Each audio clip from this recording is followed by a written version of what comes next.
Yung counsel mo, pwede nando sa likod para you can advise him.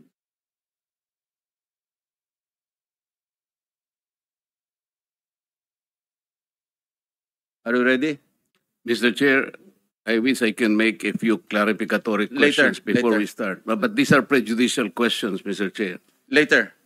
Let's hear first from the principal witness this morning. No, but these are prejudicial questions, Okay, Mr. go Chair. ahead. Foremost to my mind, Mr. Chair, is the integrity, the impartiality, and the objectivity of the proceedings of this committee.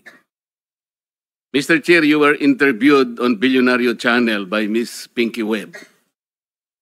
Basahin ko po, sabi niya, Senator Ping, para sa inyo, sino ba ang sabihin natin worth it or dapat na ikonsidera na state witness na ipasok man lang dito sa Witness Protection Program? And you responded, at this point between Diskaya and Bryce Hernandez, Mr. Chair, question is, does the chairman has the prerogative or the right to make judgment? No. That's my perspective, no? That's my personal opinion outside of the hearing or outside of this hall.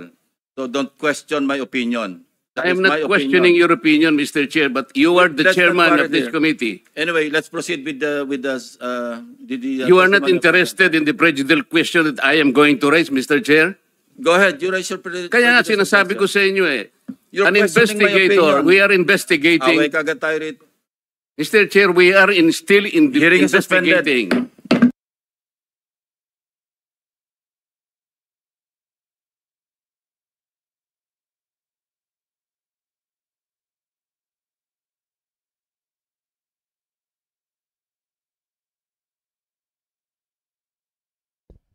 Ayun. So, kita nyo naman, hindi kaya makipagdebate ng chairman, nagalit-galitan na lang. Ganyan talaga buhay. Ano mangyayari niyan, chairman? Valid yung question. Bakit takot kayo naku-question kayo? Yan ang problema natin rito. Tapos, tigil agad para hindi mapahiya sa mga taong bayan.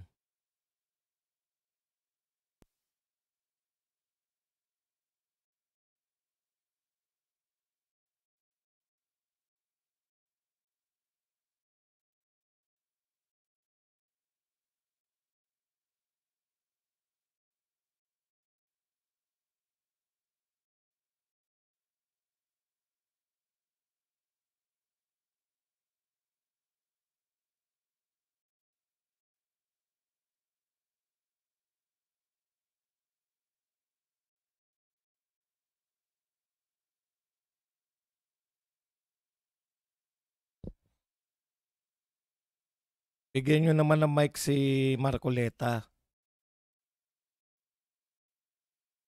Senate. Bigyan nyo po ng mic si Marcoleta. Session is resumed. Mr. Alcantara, you proceed. Thanks, Mr. Chair. Mr. Alcantara, you proceed. I will register my continuing objection, Mr. Chair. I will question the objectivity of these proceedings if you will not allow me raise these points. Maybe in the plenary this afternoon I will raise it. Go ahead. Perhaps, Mr. Alcantara, you proceed with your statement. Your Honor, okay lang po bang makapagbigay ako ng opening